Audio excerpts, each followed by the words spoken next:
Alors les tarifs de la Alpine 290, donc la R5 Made in Alpine en gros, ça commencera à 38 700 euros.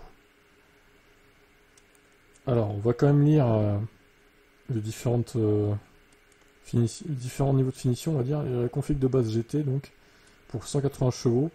La R5 fait 150, donc c'est pas une grosse hausse hein, pour le coup. 52 kWh de batterie, 380 WLTP, 11 kW AC.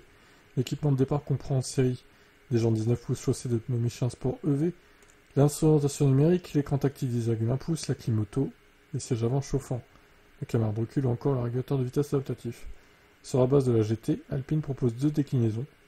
Il y a la GT Premium qui reste à 180 chevaux et gagne des équipements typés confort, comme la sellerie cuir n'a pas le volant chauffant, le chargeur smartphone par induction ou le système audio dévialé. Puis les GT Performance.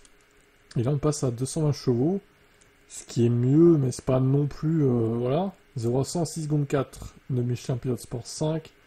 Au sommet de l'offre classique, on a la GTS qui croise le meilleur des deux mondes en reprenant tous les équipements des autres variantes. Elle se reconnaît à ses jantes 19 pouces spécifiques.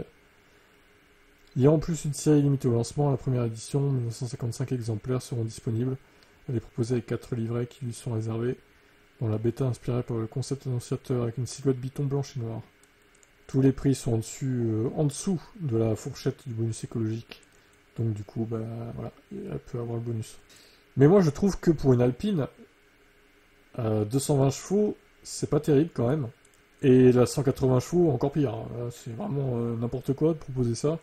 Moi j'aurais proposé plutôt 220 chevaux pour la version de base, à la limite, et je serais monté à 300 potentiellement pour la version GT Performance en fait. Ça aurait été beaucoup mieux déjà. Parce que 180 chevaux, les trois quarts des voitures électriques sont plus puissantes en fait. Et 220 chevaux, il y a une bonne partie aussi qui est à cette puissance-là, qui sont pas connotées comme étant des voitures sportives, comme bah, le Scénic, rien que le Scénic ou la Mégane, font 220 chevaux par exemple. Donc ouais, je suis pas très emballé par le manque de puissance de cette voiture, je trouve. Ils auraient pu mieux faire chez Alpine. Je trouve pas ça terrible. Bon, qu'est-ce que vous en pensez?